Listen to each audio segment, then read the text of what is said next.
Assalamu alaikum, folks. We are back with the second session of the 17th day. इससे पिछला session जो था that was on growth hacking and blitz scaling, और उस पे एक चीज़ जो इमरान साहब ने बार बार emphasize की वो ये है कि it's going to be a very hectic journey and it's going to be a very high stress job for you guys. So stress आपको दे दिया. Now we are back with the second session, and the second session is entrepreneurial well-being. अब tension दी है तो उसका इलाज भी हम लोगों ने बताना है आपको. So our trainer for the day, the moderator, entrepreneur, and her startup is a well-being room. So that's a very interesting name, Faiza. And please explain for our participants that what do you do and what your startup does, and welcome on board. Thank you very much. Good morning, Mr. Ahmed. Thank you very much for giving me the opportunity to be able to speak to a wonderful audience, entrepreneur leaders, that we can share our concept of well-being and the culture of well-being in their enterprise, in their organizations that they are planning to start, or they are already running, or they are having a passion to build a setup. Myself, I am in an education and corporate sector management field for the past 15 years here in the GCC. I've worked in Dubai for 16 years in the education management industry, and past year and a half I was posted in Kuwait, where I was able to do the pastoral care and counseling for well-being of students and staff members in a school of in a company of 25 schools. And this gave me an opportunity to implement a well-being model in a large organization, where I felt that the concept of pastoral care, the concept of well-being, the concept of a happy workforce was quite low in itself.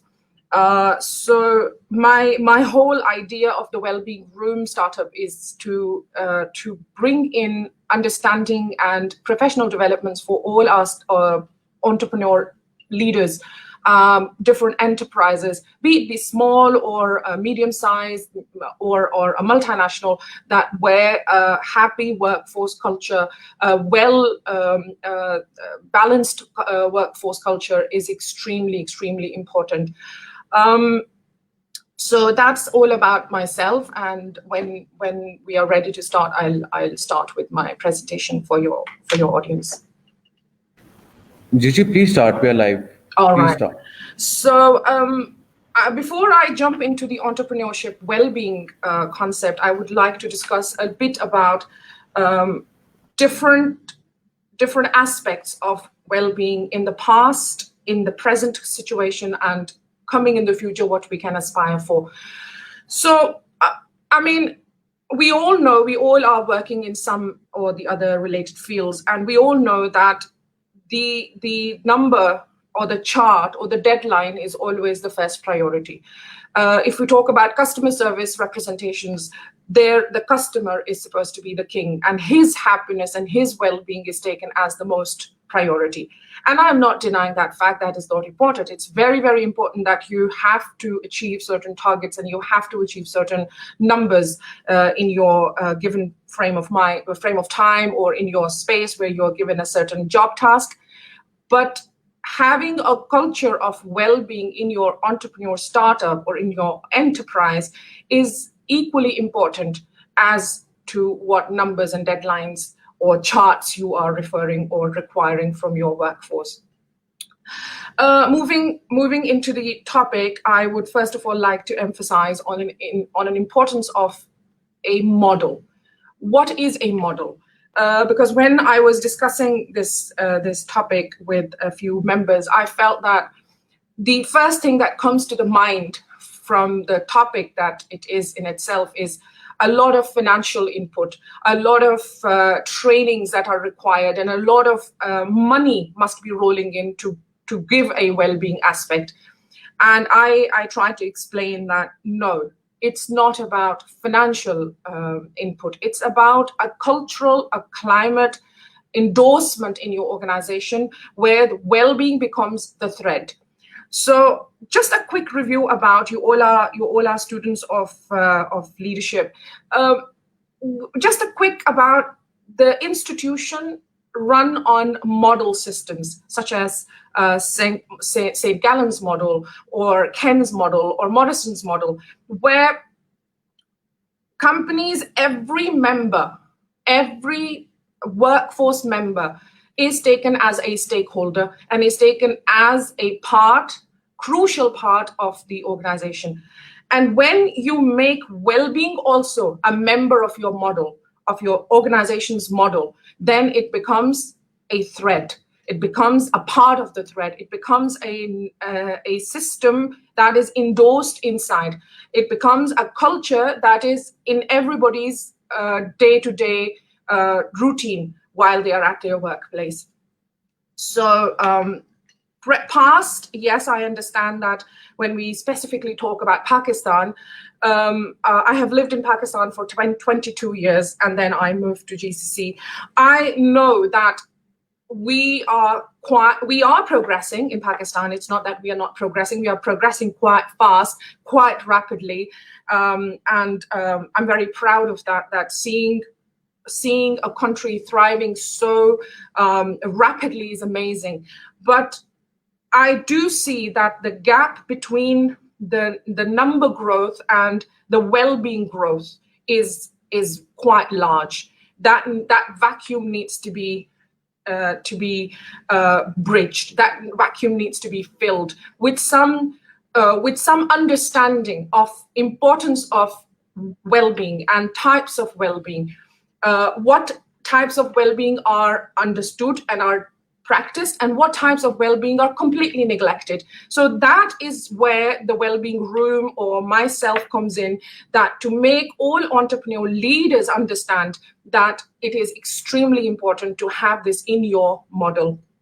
Having a model in your system, in your enterprise, gives you a clear, larger, easy perspective, a very systematic functioning aspect where you can run your day-to-day chores and you can have smart goals on a long-term and a short-term basis, and then see the system analysis that where you are, what you achieved last month, and where you're going with the coming future month, and have you bridged that number gap, and have you bridged that mental gap.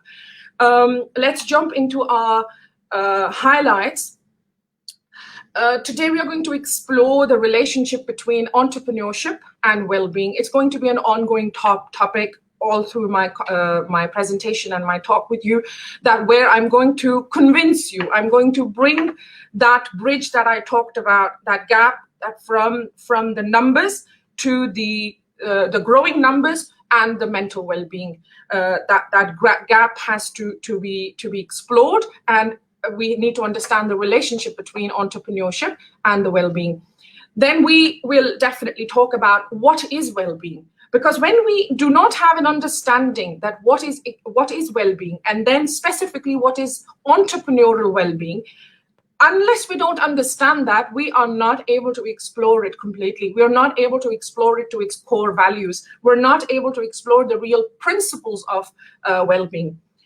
Then a very interesting topic, it can go on and on. If we are one-on-one, then work-life balance, it's a very, very important topic, and I understand that we all go through that we work and work and work and live less and less.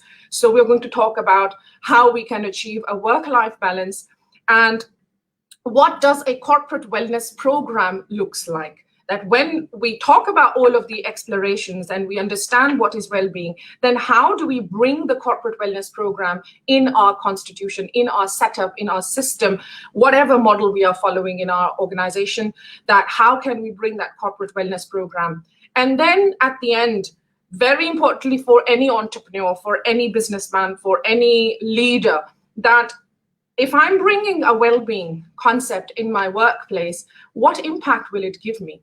Yes, you're talking about happy workforce. Will it give me high numbers? Will it give me my deadlines being achieved? Or I'm going to be losing that end. So the impact through statistical analysis is extremely important, that how do we do we measure that are we having a positive impact, or we are having a low impact, having well-being at our workforce?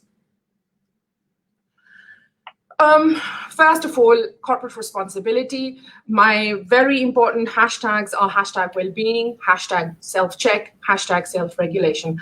I always tell my trainees in my talks, in my inset trainings, that it is extremely important that if you put in some space in your office where you can see very clearly, and you have this vision of that particular part in your office where you can write hashtag well-being, hashtag self-check, hashtag self-regulation.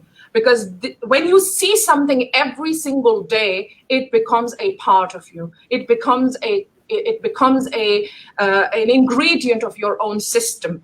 And imagine that if every office member, every person in your entrepreneur setup, every workforce member, starting from your security guard who's standing outside all the way to the highest governance in your organization, have a common hashtag which is related to corporate well-being responsibility, then the concept becomes empathetic and not apathetic.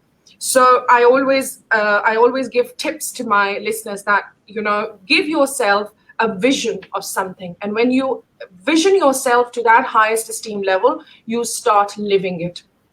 Moving forward, management have a responsibility to ensure that both employee and employer benefit, that it's not just one side benefit, it's both side benefits. And if you see the image in itself, it shows very clearly that management is the bigger hand that is holding the workforce, that is holding the whole organization in its complete sense, where they have to ensure that both employee and the employer are benefiting to a complete sense. In today's talk, the most common words, the key words I must say you would be seeing or listening would be entrepreneurship, entrepreneurial well-being, self-employment, happiness. I would discuss about very, very importantly about the difference between happiness and and fulfillment. We're going to talk about it in a length about how to achieve happiness and then how to reach to a fulfillment. Then we're going to talk about constantly the word that you would listen is well-being, a very, very dear word to me. And then we're going to talk about organizational positive discipline or positive psychological setups, and where you do not become the police, where you do not become, as managers or as leaders, you do not become the constant checkers of going into the work areas of your people just to monitor or police them, that if they have done or if they have achieved what certain task was required of them. Rather bringing them to a self-regulation system, rather train your system and your model, whatever model you're following, to a system where people are self-regulating. People are understanding that what are their needs and how they manage their time to achieve that. Then we're going to talk about emotional well-being more than physical well-being. While we discuss about types of well-being, emotional well-being would be our extreme emphasis. We're going to talk about self-care. We're going to talk about that you as a human, you are in charge of yourself. Nobody is in charge of yourself. You are your leader. You are your in charge. You have to take care of yourself. Until and unless you don't take care of yourself, you don't put yourself the oxygen mask, nobody else would come and put on you. So you are an adult, you are a responsible person, you have to take care of yourself. Then again, work-life balance. And then in the end, we're going to talk about very, very briefly corporate social responsibility and corporate personal responsibility. I always give myself a note that well-being is extremely, extremely important and is an integral part of living a flourishing and fulfilling life. Again, to my fourth keyword, happiness, we're going to move very, very smoothly. Our transition would be to understand that how do we transit from happiness to fulfillment? So fulfilling and satisfying life, we will understand that that happiness is a startup, and where do we go in terms of achieving a fulfilling life. Now, as we said, that unless we don't understand the topic in itself, we don't define it clearly, how are we able to explore or even bridge the gap of well-being and numbers in an organization? Well-being is the experience of health, happiness, and prosperity. It is an experience, and it is personal experience where you experience health, happiness, and prosperity. It also includes having good mental health, high life satisfaction, a sense of meaning or purpose, and ability to manage stress. Every word that I read in this definition is extremely important, is extremely crucial, because it's just not words. It has a very deep meaning.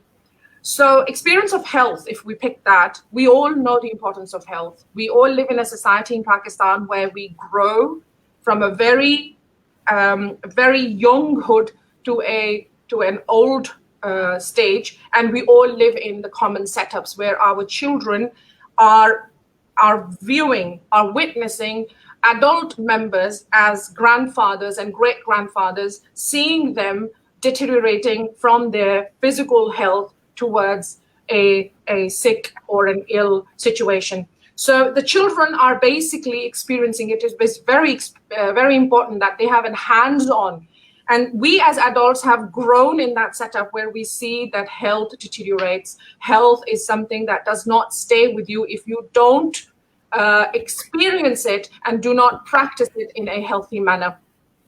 So that is very hands-on. So moving forward to happiness, as I said, happiness versus fulfillment.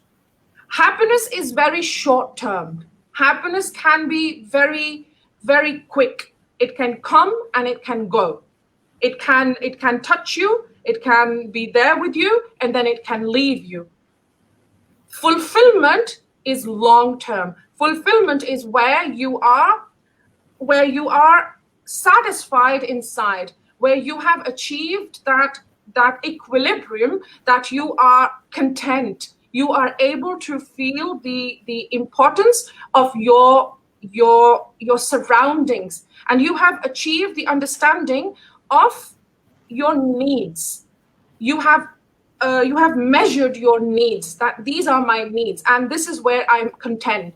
So if you have achieved an experience of health and fulfillment, and then any amount of number would be your prosperity. It should not be that so and so person is this millionaire or a billionaire or whatever number you can give that person, and then that is your benchmark to reach prosperity. Your self-regulated number would be your prosperity.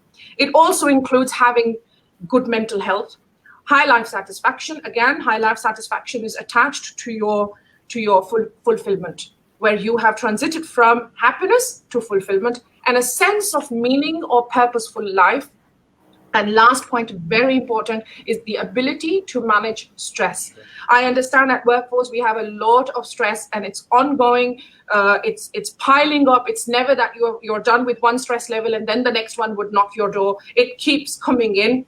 Your file papers would stack, and then your stress level would also increase. So there is no queue system in the stress. It just comes in without seeing that you already have a full plate. So your ability to manage that stress and make it in a queue in your executive functioning powers, in your prioritizing, in your timing, in your managing, in your skills, that where you are able to manage that stress is where you have achieved a well-being.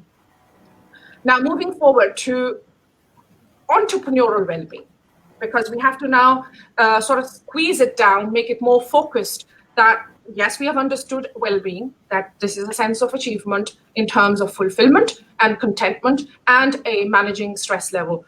But how do I put that into my entrepreneurial setup? How do I put it as a leader? How do I put it as a manager? How do I put it as a person who is constantly working in under stress level? So entrepreneurial well-being is the experience of satisfaction, positive affect, infrequent negative affect, and psychological functioning in relation to develop starting, growing, and running an entrepreneurial venture. So experience of satisfaction, it is a very illusionary statement. But if you see it in chunks, positive affect, that you are a person who has understood the concept of well-being, and now you are implementing into your entrepreneurial setup, and you have made the positive impact, positive psychology, the culture of your entrepreneurship, of your organization, where infrequent negative affect is faded away constantly.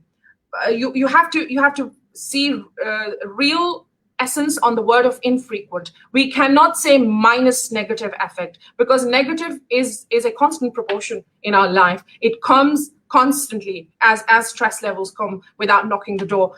So having them, then your ability to manage them and bringing the positive optimistic side to it, and as a leader try to manage it, try to endorse the positive affect into that situation, is your entrepreneurial well-being. And then psychologically functioning in relation to developing, starting or growing, running an organization, that when you are starting up or when you're running an organization, your core values should be empathetic. Your core values should be based on empathy. They should not be based on apathy or coldness. Moving forward, 5 major types of well-being. To understand more important well-being, more corishly the importance of well-being, we need to understand and chunk it down to the types of well-being. Emotional well-being, a very hot topic with the current pandemic situation. We have all seen that social distancing, quarantine, isolation, staying at home orders, then financial crisis, losing jobs, all of these elements had a huge toll on our emotional side, which we might not have understood in the very beginning, but then slowly and gradually it started fatiguing us up. Quarantine has its own fatigue. Social distancing has its own fatigue. But mind you me, the most stressful fatigue that a human brain cognitively can take cannot measure is the uncertainty. When you are uncertain for a very, very long time that how long this situation will prevail, how long will I be sitting home, how long will I be jobless, or how long my company is not going to reach certain deadlines or targets, how long am I going to be paying my staff members without having any input from them, financial inputs from them. The toll on your emotional is high. The toll on your emotional set is very, very high. And that is where the trainings to develop emotional and mental resilience come in. That is where the emotional well-being starts to develop its own pace if you are trained enough as a leader to manage your emotional side of the stress, and you have those techniques to manage your stress.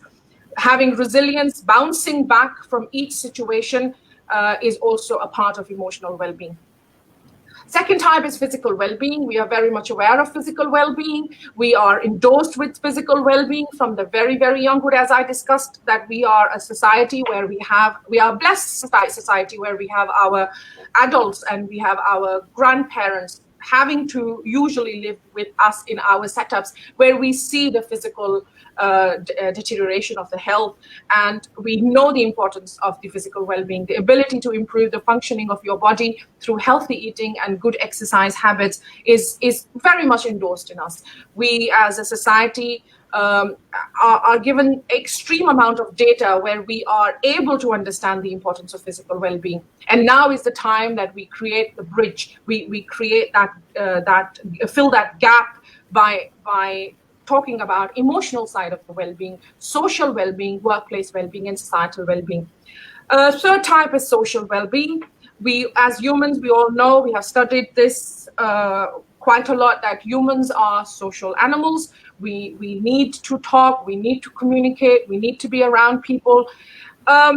So the social well-being is basically the ability to communicate, develop meaningful relationships with others, and maintain a support network that helps you overcome loneliness. As humans, we need siblings, we need parents, we need friends, we need family, then we need spouse, we need children. So it is a societal well-being concept is very much endorsed in us, but having a developed, meaningful relationship in it is extremely, extremely important. Maintaining a good support network that helps you overcome loneliness is extremely important. Moving forward, workplace well-being. That is our core topic, the ability to pursue your interests, values, and purpose in order to gain meaning, happiness, and enrichment professionally. Again, I would say happiness going towards fulfillment. And the last of all is societal well-being. That is where we are going to talk about corporate social responsibility and corporate personal responsibility as a societal well-being, the ability to actively participate in a thriving community, culture, and environment. As small, medium enterprises, as large enterprises, or even multinationals, it is extremely, extremely important that your company should have some kind of a setup which talks about corporate social responsibility, which talks about societal well-being, where you just pick up one little topic or one little task that is important in your country. It can be something going green. It can be planting trees. It can be helping some kind of community where you are developing a structure and developing an understanding in your workforce that whatever your organization is producing or selling or trading, your core values have corporate social responsibility in it. Moving forward, entrepreneurial well-being program. The goal always to set up a program or to endorse a program is to support your team and to thrive. Because at the end of the day, happy team is a thriving team, is a sustaining team, and then you receive your results, you achieve your results, and your team is happy. So for that, there are certain different models that you can adopt, and today we're not going to go very deep into it because it's very long then, but I'm going to give you little teasers, and then maybe you on your own you can do some research if you're really looking forward to have a entrepreneurial well-being program endorsed in your system. First of all, it is a program called Search Inside Yourself, which is where you are self-regulating, self-caring, self-functioning, in terms of your emotions, in terms of your work, in terms of your own emotions. Then we have adaptive resilience, effective teaming through different professional developments, effective teaming through different inset trainings, and then positive trainings, and through executive development. These kind of programs, if you have through a system in your organization, you can support your team to thrive.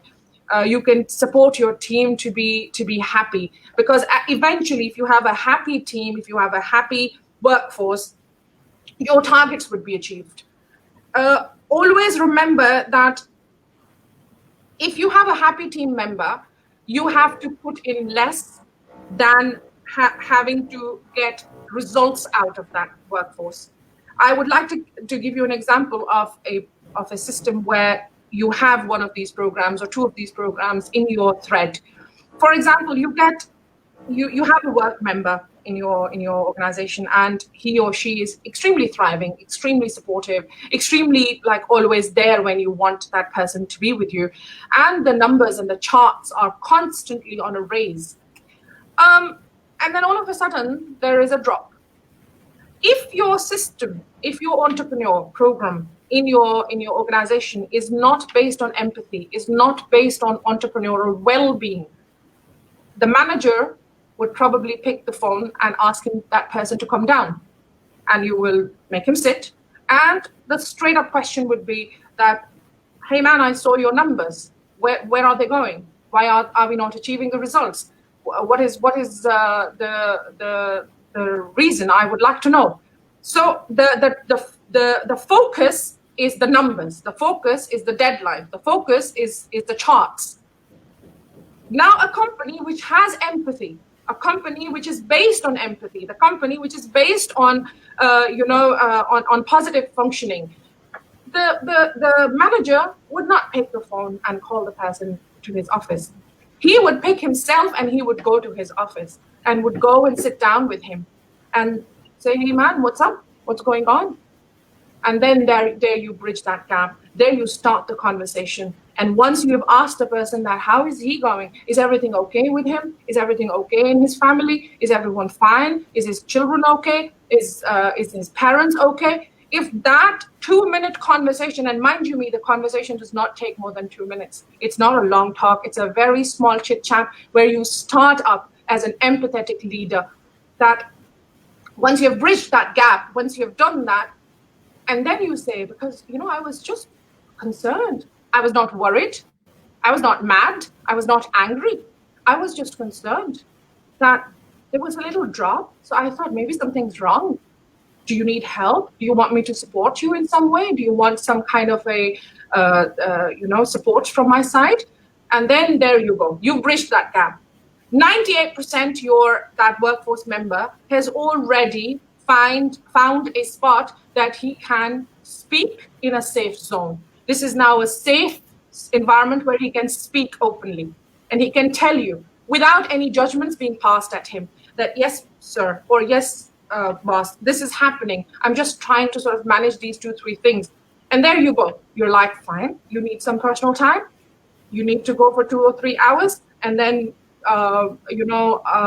we can manage 2-3 hours. And I'm sure in an organization, we all can manage for 2-3 hours. But that empathetic aspect is always retained. That empathetic gesture is always remembered, is never going to leave that member of your workforce. Because when he needed, you as a leader had the ability to identify where is the problem or where is the concern and how to go and talk about it and how to give it a supporting hand.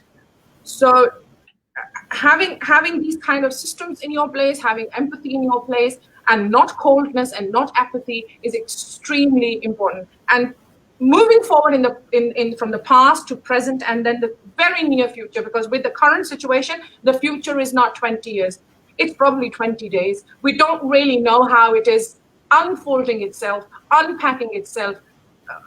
How many waves are going to come with this pandemic? How many new waves, how many new virals or infections or biological warfares are going to enter into our life system now? So in that regard, we need to now like sort of start bridging this gap quickly, more effectively, rather than having to like, ho jayega. No, we have to do it now because that is very, very important. Moving forward, this image says it all. This image is extremely, extremely crucial in itself, that this little muscle is carrying it all. The rest of the body that we are feeding, we are eating, we are physically exercising, we're doing everything to maintain the rest of the muscles. But this muscle is not given that opportunity to tone down, to rest, to be able to sit and self-care. We're not giving it any kind of an opportunity. So having a routine where you are able to give this muscle a toning time, a time where you can let it breathe, let it also have some time out, have some breathing time is extremely important. I'll leave the image for a few seconds so that you all can process it, because it is for me, it's extremely, extremely important that it becomes overwhelming for our brain, but we never stop. We never give it a time. We just give all the stress and the workforce level all over it. Organizational empathy, moving beyond customer-centric to drive business success. Now we have to move forward.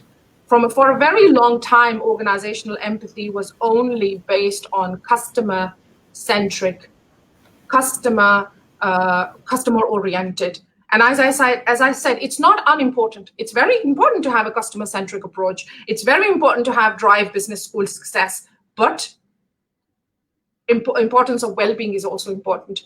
The empathy should now start trickling from just customer towards the workforce, towards the management, towards the leadership, and eventually to the governance. Empathy defined as the ability to understand and share the feelings of another, and to demonstrate that understanding is a core element of social interactions in workplace and the marketplace. So as entrepreneurs, it's very, very, very, very important to understand and share the feelings of one another and demonstrate the understanding of the empathy in its core element, that it's important at workplace and also at the marketplace. At an individual level, empathy helps us respond appropriately in social situations. It also helps us build social connections.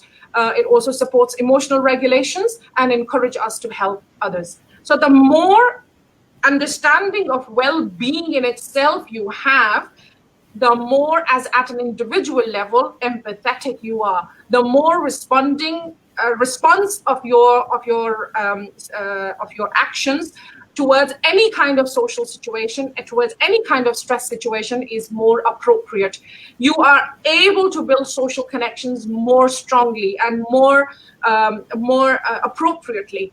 You are able to support your own emotional regulations, and you're also able to understand and support emotions of your work members, and also encourage each other to help each other. At the end, moving from the customer-centric towards the entire model of your organization, having every stakeholder, not just the customer as a stakeholder, every member, as I said in the beginning, from your safety security guard all the way up to the governance, from the governance all the way down to the janitors, all the way down to the security guards. Every member of your organization needs to have that level of empathy in them.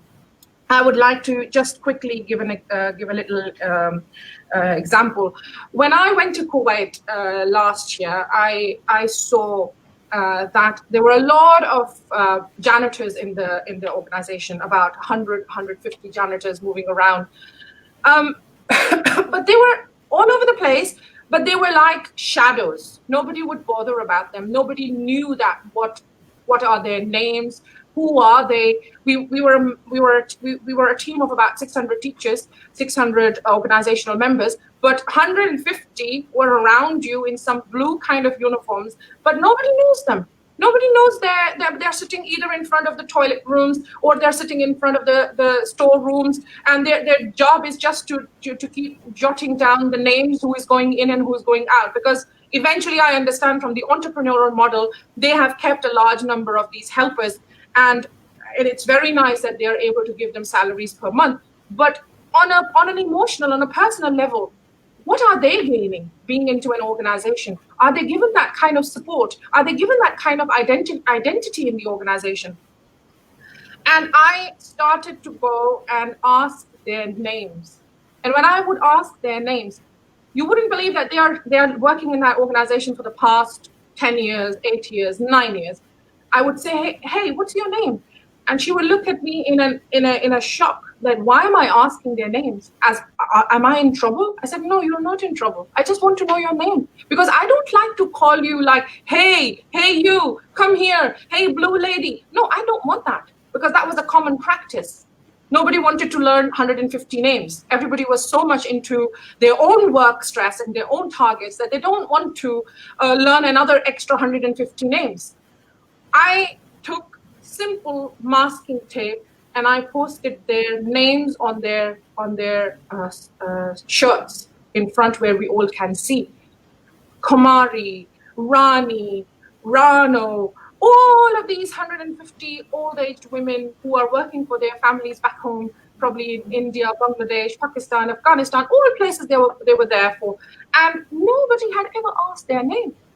They were only called as dadas. Dada, come here. Dada, do this. Dada, pick this. Dada, bring this down. Dada, bring that up. But Dada had no name. And then I went to the governance and I said, I'm very sorry. First of all, I don't understand the meaning of these ledgers, these books that they are creating, and they're writing names in and out all day long. Where do they go? What is the data purpose? just to make them sit and write the names. I would like to know that, are we counting the number of people going into the storeroom and coming out? Are we having some kind of a data science attached to this whole entry system? Or it's just like that? And there was nothing. There was no end in mind. There was no goal identified to that job role. And then I said, secondly, very important, what are their names? We need to know. We need to call somebody from their name. It's extremely important that when you call somebody from his name, it's his identity. It's where he or she feels proud. He or she feels that I am known to them. And I'm not only asked my name because when I'm in trouble or I'm going to be given a warning letter. No, you are supposed to be knowing their names as a leader, as an entrepreneur, that, when you call them, you ask them their name. And if you have a problem not learning or retaining names, then it's an excellent, no cost attached to it, just a simple masking tape and a board marker, write their names and put them on their shirts and tell them, I'm putting it here just so I can always remember your name. And you would remember them eventually. At a more broader level, organizational empathy has been characterized both as a collective capacity of an organization to demonstrate empathy to all stakeholders, as well as commitment by the organization to develop a deep understanding of the needs of its customers. Moving forward, empathy, employee versus manager. We already discussed about it, that when we have an organizational setup where empathy is your core value, you would not pick the phone and not ask your workforce to come and sit in your office. You would get up and you would go and share your feelings and understand him or her, and giving him a personal safe zone where your workforce can speak to you. Organizational empathy is a company commitment to developing a deeper understanding of their customer needs, and using the knowledge to serve those needs better. Empathetic organizations are always built for success. What roles does empathy play in the workplace? Why does it matter? When we understand our team, we have a better idea of the challenges ahead of us. To drive home the above point, further consider the following. Empathy also allows us to feel safe with our failures, because we won't simply blame others for them, or neither we would be blamed for the failure. It encourages leaders to understand the root cause behind poor performance. So if you have that mindset, you would not blame the person, you would blame the situation, whatever the situation is. And if you have understood that situation by having a one-on-one talk, by giving a non-judgmental zone to that person, then you as a leader would understand more clearly that why there was a poor performance. Maybe it's on some internal workforce part, internal system culture part, where you can sort of support and change or bring a transition to it. Being empathetic also allows leaders to help struggling employees improve and excel. What do we achieve with such programs on the ground? Of course, we are an entrepreneur organization. We are numbers centric. We need at the end some financial gains, higher financial gains. But are we achieving that with a well-being program? Reduce stress and experience greater overall well-being. This is first gain. Develop resilience needed to sustain high performance. We all, as 2020, we have witnessed organizations that had higher resilience level, higher resistance level, sustained with high performance, and performance not just by numbers, performance at an overall growth level, that they were able to deviate their business model quickly. They were able to deviate their system quickly with the need of the current pandemic situation and with the uncertain times. The higher resilient models were able to develop or sustain in a strategic manner. And we have witnessed it. It's not something that I'm talking and it's intangible or it's just bookish. No, we have lived that and we are still living that time. Number 3 is improved communication. The communication between leadership, management, employee, and then all the way, as I said, I always emphasize on the ground workers. They all have the ability to communicate. They all have the ability to say or display their emotions. Collaboration. It's extremely important as an entrepreneur enterprise that unless your team is not collaborating, is not communicating well, you're achieving results would not be there where you want them to be. Team performance, of course, when you have a happy team, when you have a resilient team, when you have mentally, emotionally stable team, your performance level eventually grows bigger. Developing an outstanding leadership program, it also helps you to develop and identify. Sometimes you have a leader way somewhere in your like teeny department, smattered far away. But if you have that program in your system, you as a leader would be able to identify more leaders in your organization, and you would be able to give them opportunity to grow and give you an outcome in terms of your results. Number 7, very extremely important for any company all across the globe, high retention of happy staff. You don't want to constantly keep hiring, firing. You want to retain staff. You want, when you invest in a staff member, you don't want that staff member to leave. You don't want that staff member to go. So if you have a happy or a fulfilled, achieved organization, you have a high retention of happy staff members. These are certain statements, certain words that you can always put in your office to keep yourself motivated, keep your well-being positive, and your sustainability and your emotions regulated constantly. I always suggest people to have little cards and put them in your work area where you can visually access them or see them on a constant basis during the day. To all entrepreneurs, I would like to say, please give yourself time. Give yourself 5 to 7 minutes per day where you are just doing nothing. You're just having a mindful moment where you're just going to close your eyes and think something nice, something positive, something fulfilling to your heart, to your mind. Because these 5 to 7 minutes gives you the result which you used to achieve or you are able to achieve when you go for a power nap for your physical well-being. When you need a power nap and you take a power nap of 15 to 20 minutes, your performance level physically is different. It's similar that when you give a power nap to your brain, that where you are not thinking, where you're not doing anything and just shutting down for 5 to 7 minutes in the daytime and just not do anything, that will give a high positive results to your emotions, to your output at the end. Thank you very much. I love feedbacks because I think that is where I get the margin to grow. I get the margin to understand the relative needs of the organizations, and I'm available on my email addresses for any kind of feedback. If you require any questions, I am always there to respond back to them. Thank you, Mr. Ahmed. Thank you very much. Thank you, Faiza. I've got one question. As the saying goes, that hurt people, they hurt people. So, what we can do on a personal level to heal ourselves? What we can do for ourselves? What do you suggest? See, you use the word heal. It's the closest answer that you can give to your own self. That if you have understood that yes, you are hurt and you want to heal, you have actually achieved 50% of it.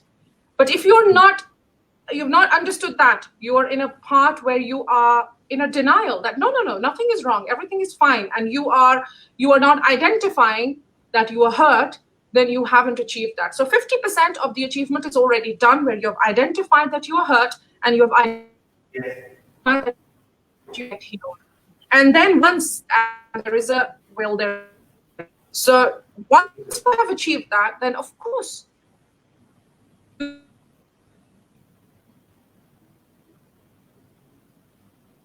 self again.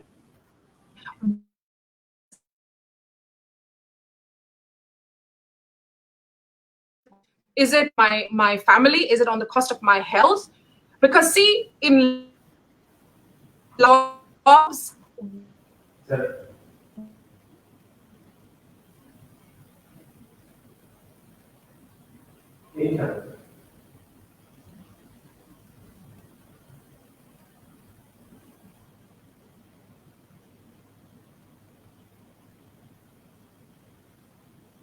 Faiza, are you there?